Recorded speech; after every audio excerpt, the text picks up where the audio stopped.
Vanessa, en charge des équipes créatives chez Google YouTube France. Clément Scherer, en charge des stratégies chez Buzzman. Ça pète.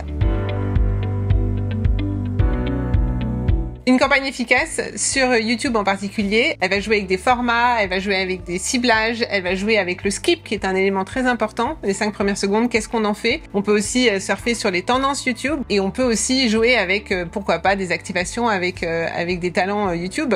Et puis pour ce qui concerne la création, c'est-à-dire les contenus, une campagne efficace, c'est une campagne qui est pertinente, une campagne qui est juste, avec cette dimension émotionnelle en plus qui ne fait pas que véhiculer une raison de croire ou une promesse marketing.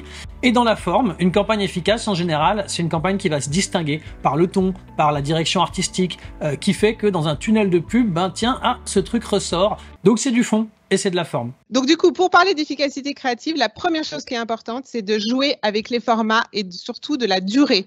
Il faut faire du long et du court. Ma dernière grande émotion, j'ai été très émue par la campagne SNCF Hexagonale, qui est un format long et qui était quelque chose qui, en tant que Française, m'a évidemment énormément parlé. J'ai envie de raconter ce qui se passe de l'intérieur de l'agence. Je trouve que y a un truc génial quand on travaille avec des créatifs, qu'on leur a fait un brief, que nous on voit toujours teinté d'une part de marketing et qu'eux reviennent avec les idées et qu'on se dit ah, ça prend corps, ça y est, ce truc que même moi je voyais comme étant un peu roide et froid, en fait soudain il est passionnant. Donc ça, c'est pour le coup, moi c'est une émotion créative que j'ai régulièrement. Et quand je vous dis l'ancrer dans la durée, c'est que quand on veut faire quelque chose avec une marque, il s'agit pas de dire quelque chose d'intelligent qui corresponde à la marque et dans lequel les gens puissent se retrouver émotionnellement. Il faut le tenir dans le temps et il faut arriver à ce que à chaque prise de parole on nourrisse cette dimension-là. Une des qualités qui me touche le plus, c'est la curiosité. Il y a un truc que je trouve intéressant aussi peut-être à dire, c'est la patience. Ça prend du temps d'apprendre un boulot. C'est bien parfois d'être impatient, on promeut vachement l'impatience, veut dire faut avoir hyper envie, machin et tout.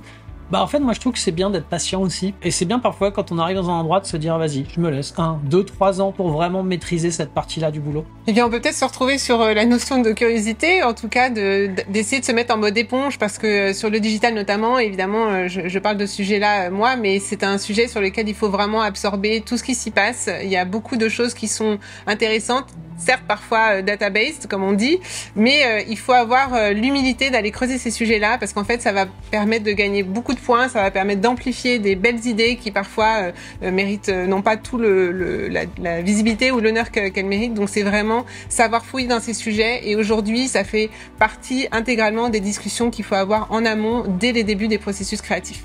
Et puis après, il y a un truc, c'est que si vous faites de la pub et de la com, et particulièrement en agence créative, soyez passionnés. C'est des boulots où faut aimer ce truc, faut aimer cette rhétorique-là. La pub, faut la faire que si ça nous fait vraiment kiffer, parce que sinon on fait pas de la bonne pub en fait.